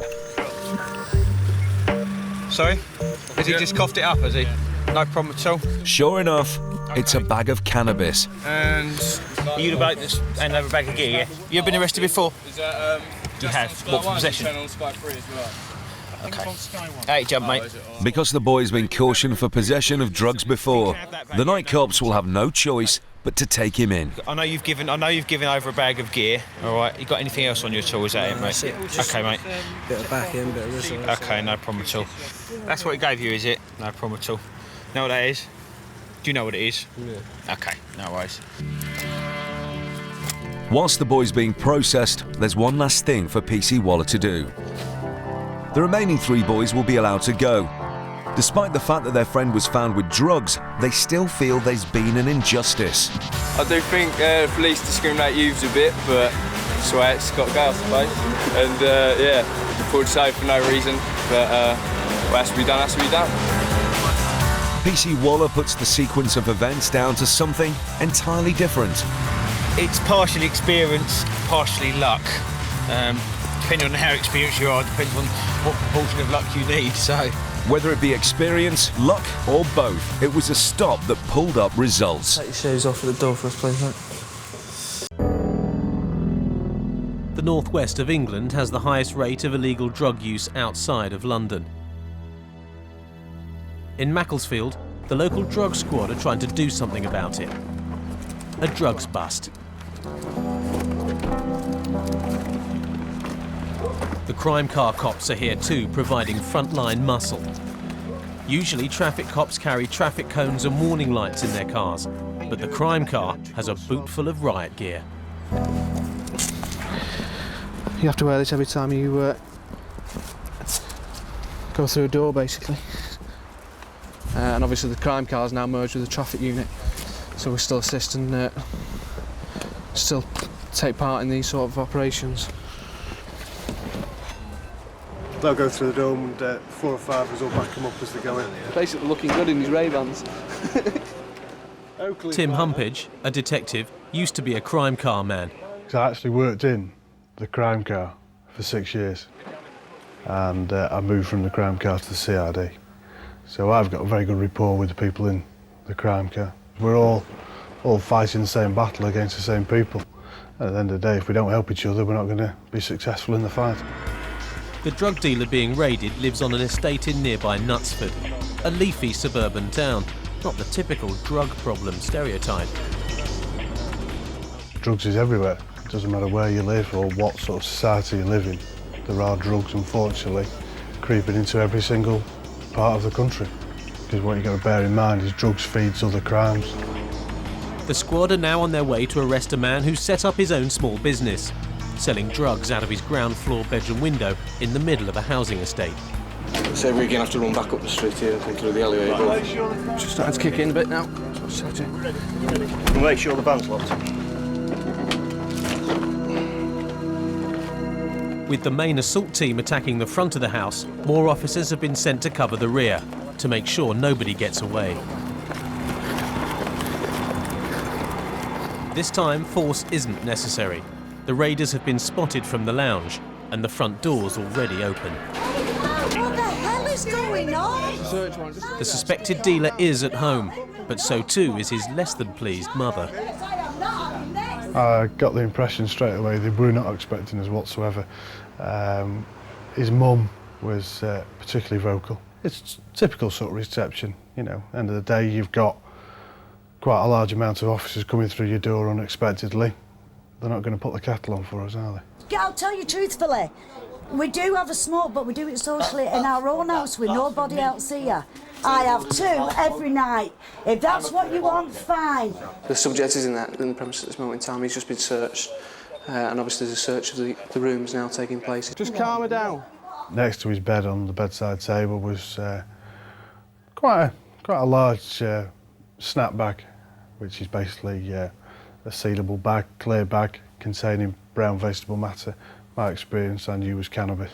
The amount of brown vegetable matter found in the man's bedroom is enough for DC Humpage to make an arrest for possession. Come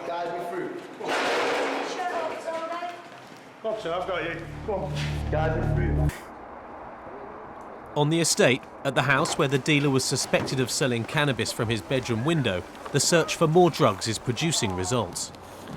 They found a reasonable quantity of cannabis in there. I think they found 2 firearms as well of some sort, which they're going to have checked out. See whether he's allowed to have them. There's quite a lot of cannabis found underneath the cooker in the kitchen. He's a young lad who lives on the estate, and I think he was trying to get into the realms of Mr. Big. And, you know, at the end of the day, you're attracting attention doing that. The man arrested in the raid on the estate in Knutsford is being booked in at the police station, charged with supplying drugs as well as possessing them. I'm authorising your detention so you can be interviewed about the allegation, OK? Do you understand that? Sign for me there. Upstairs, the drug squad examine the spoils. Enough has been found to count the raid as a success. There are 31 individual deals. You're probably looking between £250 to £300, which isn't a great deal, but at the end of the day, I wouldn't like my son or daughter to be going around to this person's house to buy cannabis. The intelligence was that people were calling at his bedroom window. We've actually removed that from the bedroom window If the blind is shut, then don't knock. In his bedroom, there's a shoebox. In that shoebox are 2 guns, handguns. They are replicas, and if somebody pointed one of those at me, I wouldn't know the difference. The man caught dealing cannabis through his bedroom window was found guilty and jailed for 6 months and had his replica guns confiscated. His mother, who admitted to being a pothead, accepted a police caution for possession. Ellesmere Port is renowned for the production of chemical substances. It also has a reputation for being the toughest town in Cheshire, a place where the traffic cops have a high presence but keep a low profile. PC Huff's crime car partner is Glenn Sanders, an old hand when it comes to dealing with tough customers. I used to work in London in the Met, and nobody ever used to give us any grief because they were really firm. Whether you're nicey here or you're quite firm with them, they'll still hate you. We both have feelings, don't we? Yeah. Still get hurt now and again. Yeah, big softy. We have feelings. There's obviously a whole load of nice people in Ellesmere Port, but there's some who are anti-police and think, well, what are they doing driving around in the, the big Volvos? Do they ever get out? And they don't realise what's happening on the street corner, some of them. Like on the street corner ahead, where the traffic cops have spotted a Vauxhall Astra and 3 men near a payphone. The traffic cops are sure they're not trying to phone home. In this day and age, it's very, very rare that people use telephone boxes. The unmarked crime car has taken the men by surprise. They've had no time to dispose of anything they might have on them. You can tell you just get this gut feeling with people that something's quite not right. I was sure I'd seen one of the other occupants drop something on the pavement and kick it under the car. Clayton O'Gorman, that rings a bell. I can't think where. Are you local, are you, Clayton? From Chester. So what dragged you down this neck of the woods? Girlfriend. See he's getting cold. You what? He's getting cold. We'll just take some details. All right. He said he needed to go home because his dinner was getting cold or something like that. A very lame excuse. You seem very, very nervous. When you was walking away, mate, I thought I saw you shove something in your jacket there, so because of that I'm going to search you. All right? No, I've got nothing in my jacket, mate. Right, well I'm going to search because I think you have, all right? The way he was looking around, his eye movements, his body stance, something was up. I'm going to search and then I'm going to give you a copy of the search record, do you understand? No. Right, have you got anything on you shouldn't have before search you?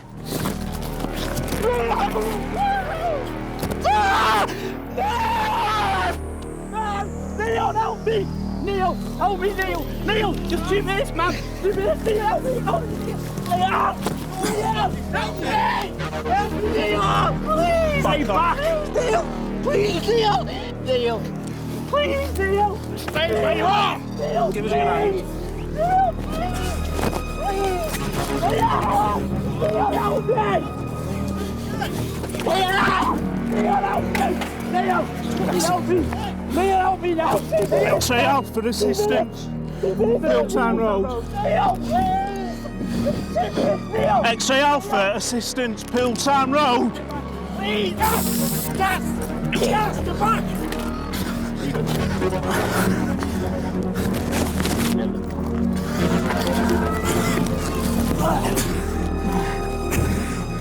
Nice one, Jason.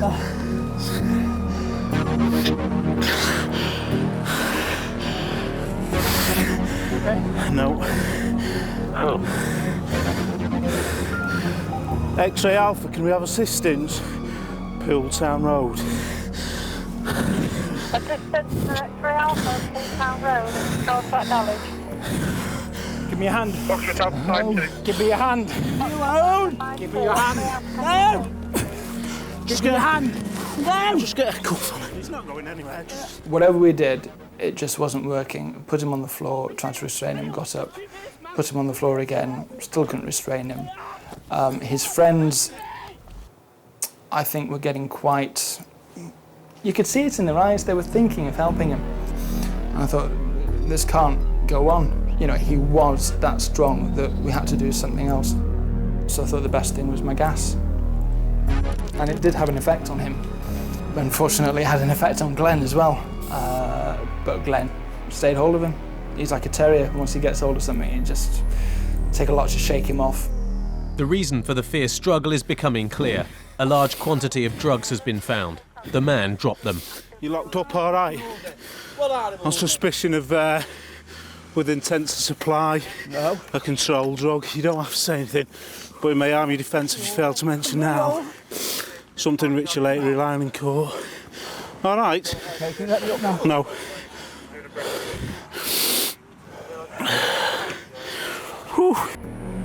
Back in Ellesmere Port, the street corner arrest has also attracted attention. A small crowd is gathering, just in time to see the rest of the police cavalry arrive. So, found 2 big bags of white powder, possibly cocaine on him.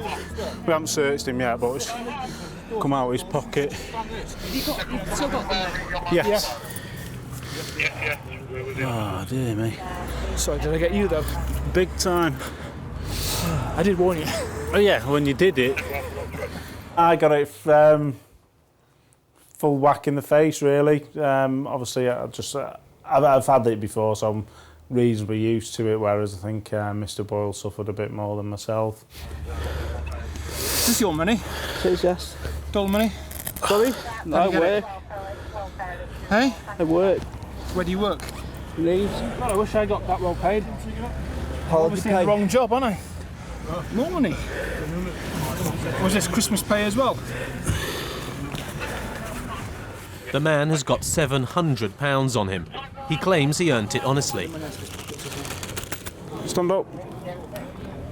The police are also suspicious of his great strength and aggression. I think by the manner of his behaviour, he'd been taking drugs prior to. I mean, Jason is probably on a good day 17 stone, I'm 14 stone, and you know, he's getting up at his will and generally half throwing us around, really. He was a handful, yeah. The unmarked crime car has helped put another drug dealer off the streets, but the traffic cops will get no thanks from the locals. Sorry to swear. Sorry. Is it your child, is it? No, it's not my Right. child. Unfortunately, yeah, the chap there, Yeah, it was with him, yeah. he's been arrested Yes. in possession of quite a large quantity of drugs. So unfortunately, we've got to do our job. We're very sorry that we've. While a 5-year-old kid is sitting there shaking now, saying there's daddy's with the police. If he's quite happy to drug deal in front of his kid, well, that's his problem, I don't think unfortunately. so. Well, there you go. I'm very sorry if we've upset the child, but we've got a job to do and we'll do it, whether there's a 5-year-old child there or not. She wasn't hurt, and he's took the option to drug deal. All right, sorry about that. Well, there you go. Like Glenn said at the time, you know, at the end of the day, if he's a drug dealer, he's a drug dealer. And they just can't use children as a shield to defend themselves. I mean, what were we expected to do? Let him go just because his 5-year-old daughter was there? At Chester's main police station, the man who was gassed and arrested in Ellesmere Port is also being charged with drug dealing. Turned out to be amphetamine with a street value of, I think, either £1,000 or £1,500. So he's saying that it's for his own personal use, but it's a bit of a drugs habit, that. I'll be down in 1 minute. Come through, mate. The mystery of the little man's big strength has also been solved. Apparently he's been on steroids, and that's why he was such a handful. Don't know what I'd do without Glenn. I just hang on to him like a bull terrier. I don't do much, but just hang on to him like a bull terrier. So some of the big lads come. Come see us gas and everything. Oh, yes. He also admitted to having taken some amphetamine as well. So he was high on amphetamine, he takes steroids, and he was particularly strong. It was a good result. It was well spotted by Glenn, and it was just fortunate, really, that we came out of it unscathed. The amphetamine dealer, who had no time to get rid of his drugs and wasn't quick enough to escape the crime car cops, was sentenced to 12 months in prison. Just north of London, in Watford, Traffic officers Ross Clark and Dave Marshall have spotted some suspicious late-night activity. There was a large group of males all stood around a couple of cars, and it looked like there was a heated discussion going on that may turn into a fight. So better than just let them get on with it, we drove around there just to see what was going on and see if we can disperse it. Some of the men have left in a Renault Clio. The rest are in a brand new Jaguar. I could just tell that something wasn't right. They all got back into this Jag, and then he attempted to do a U-turn and go the wrong way on a one-way street. You can't. You think this geezer's got a driving licence? We thought we'd have a bit of a discussion with him and make sure that he is who he's telling us he is. And You want to speak to him? Yeah. Whose car's that? It's a hire vehicle. Do you have a driving licence? You do. Do you have any ID at all on you? Ross smells a rat. It was a bit strange. Like they were trying to hide something. Pop yourself out. Chaps, you stay in the car. Speak to this gentleman. Just pop in. Come in. Have you ever been nicked before? Have you been drinking at all? The driver was a big old lad. Okay. We're going to have a bit of a problem if I can't identify you and you've got no ID. He must have been about 6'2", and he was just really kind of sullen. Your name? Sorry? Imru. How do you spell that?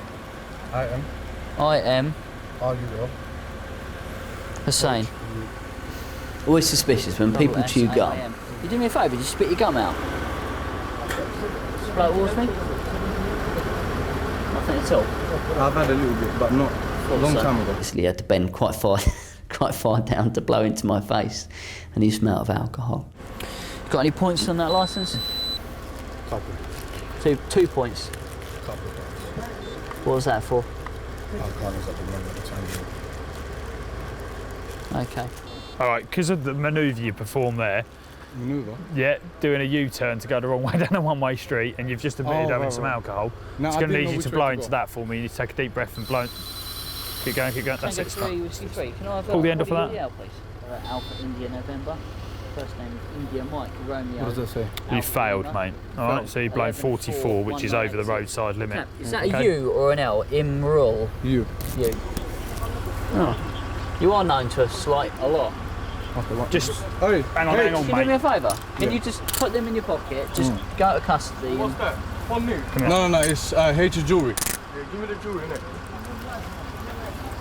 It's gonna be done.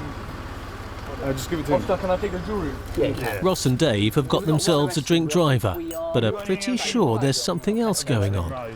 Just stand here and talk to me. You've got a really expensive Jag there that's a hire car. Where does that come into it? And then there was all that swapping over of jewellery and stuff like that. Thank you. Dave has discovered a small bag of cannabis. Booker then? Me. What's that? Right, you're under arrest. Much to the man's amazement. Got any more on you? Here you go. As if I just planted it on him or something. I don't know what he was thinking there. But yeah, and then he says, "This is your jacket," to his friend. And his friend very quickly says, "But that's not my drugs." Right, this was in that jacket. Then that's not mine. It's yours then, isn't it? This wasn't my jacket. Imrul is going to be taken to the Nick. His friends, a pretty mixed bunch, are still riding for a fall. And there was a little lad who was probably only about 18 years old. Then there was a guy in a suit who was really smartly dressed, and then this chap in shorts and sort of casual wear. One looked like he'd been to a wedding, the other one looked like he'd been to a barbecue. What's going on? Who's Shah Ahmed? Shah Ahmed, that's my friend there. So he's not insured to drive that then? Sorry, who? This guy in the back of the car here isn't insured to drive that car, is he? He is. And an additional driver of Ashrak Ali? Yeah. Who's Ashrak? He's one of my friend's uncles. So he's not either this bloke's not either of those two people, is he? Sorry? The guy in the back of this car here is not listed on that policy, is he? So he shouldn't be driving it, should he? He's not insured to drive it. It was just a nightmare because I was trying to deal with them and they were all just talking at me at once. Why are you taking the car? Because none of you lot are allowed to He's in drive the other car, he's it. coming. He's been driving it and he shouldn't be driving it. Yeah, let him come. I'll call him. He'll come right now. Yeah, where's the keys then? He needs the keys to drive it, doesn't he? If he's playing silly buggers and whatever he's done with the keys... He's a silly bug anyway. They're trying anything not to lose their Jag, but they're getting nowhere fast. He's under arrest now, mate. All right. One of them had the keys and they were just messing around. They wouldn't give us the keys. If you want... Just watch him for a second. I'll go and Get check a it's local not. unit down and sit with that, recover it. When you lot pulled us over, yeah, I wasn't the driver to the vehicle. Please just look, if you can... You drove it off? The driver is insisting that he wasn't driving the car, but that one of his friends was. And the friend has got the proof that he's legal to drive it. I've got my counterpart on me, that's about it, officer. You've got your counterpart in your bank card. Basically, what it is, But there's a problem. my licence has been confiscated, isn't it? I need to go collect it. It's been confiscated? Yeah, because basically my nephew took it without my permission. Right, and... He tried getting into a club. Right. Yeah. Now basically I need So how are you going to prove to me that you're the person you say you are then? Basically, officer, if you don't believe me... Are you... Seriously? Yeah. I ain't got a problem with it, it's about, you can take me home. Seriously, you can take me home, my mum will confirm it. I don't want to take you home. My mum will confirm it. Seriously, I'm not. He was clearly no older than 18. He looked so young. Buddy, I don't really believe that you are who you say you are. You don't? No, I don't. He was trying to convince me that he was 33, and no way. Whatever he's been taking, I want some of it. Sorry? Give me the car keys. What, you want to... Take him home. I don't want to take him home. Why not? He's under arrest. I'm not going to be taking you home, am I? Coincidentally, the photo card part just wasn't there. So I didn't believe him for a minute. Not just yet. So, no, he wasn't getting the car. Right. Are we going to get this 165 aid? Well, can we prove who the owner of that is at the moment, who's been rented that car? Fella, you're really beginning to grate on me. Open my door again and you will really upset me. Go over there, stand there and get out of my face. You understand me? Who? Right. Where was I?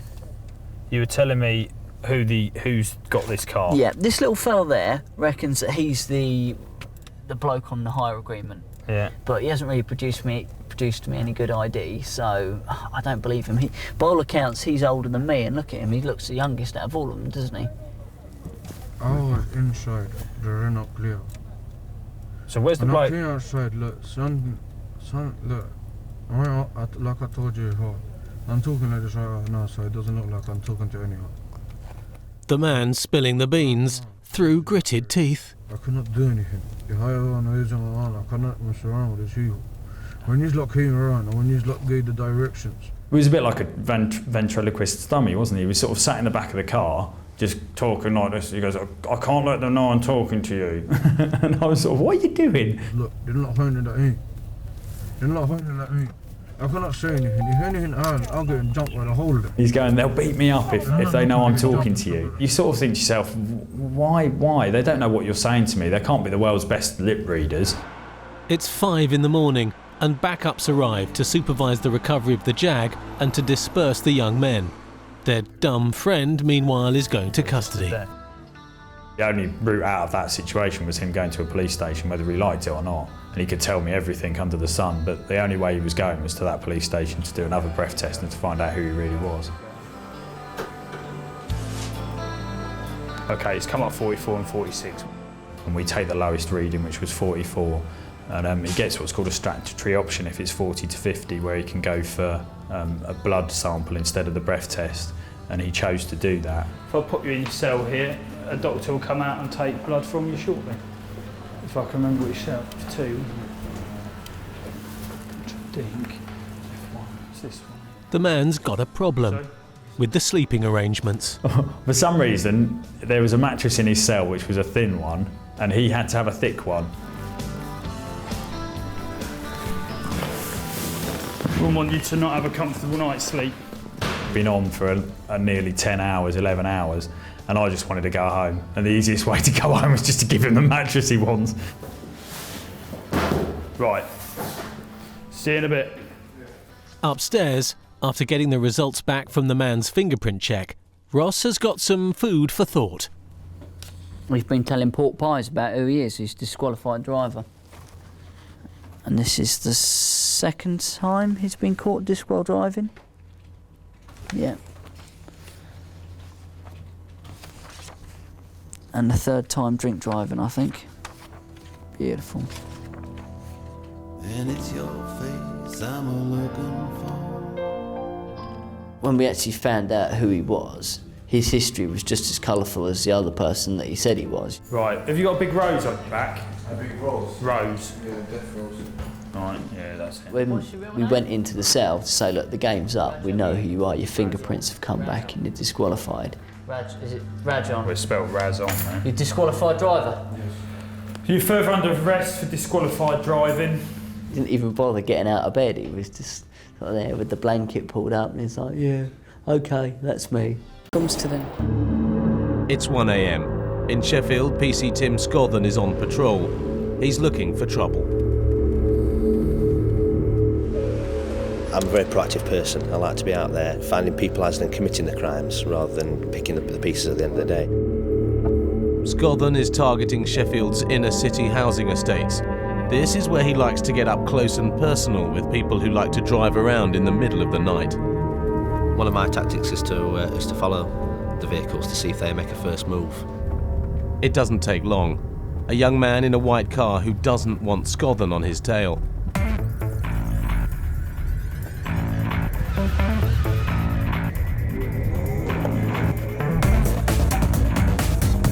He's accelerating away, fast.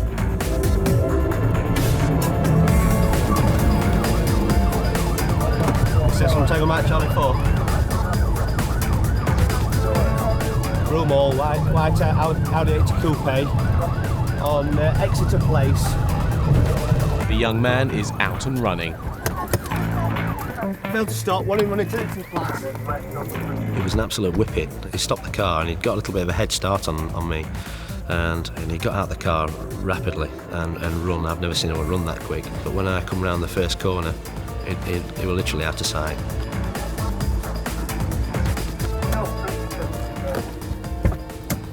Access from Tango Mike Charlie 4. Tango Mike Charlie 4, go ahead. Yeah, we've had an abandonment. We've got a white Audi 80 Coupe. We've got one person abandoned from the vehicle.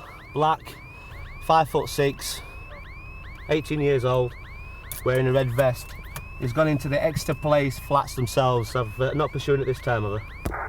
Whilst Scothen is still tied up with the search for the young man who ran off from the car he was chasing. Yeah, so they've been shouting me? What, sorry? Have they been trying to shout me? No, I didn't hear. Oh, sorry, I've got to tell me It was an Audi.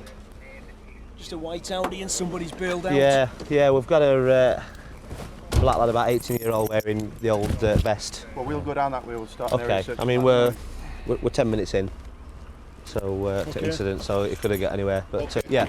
Right, cheers. Thanks very much. Scothen knows there's little chance of finding the driver now, but he suspects this is not a simple joyriding incident. There's lots of reasons why someone could be running away from the car.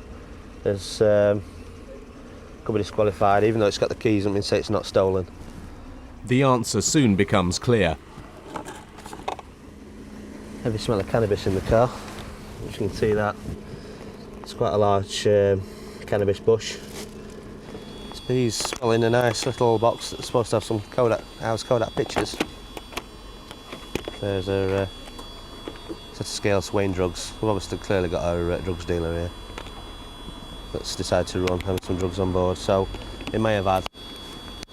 It's obviously got some bush on his person on the car, so he may have had some Class A with him because you wouldn't measure a bit of bush by the scales. It's an area basically just outside the town centre. It is notorious. We have a lot of dealing and a lot of violent street crime. So it's quite notorious for those offences being committed.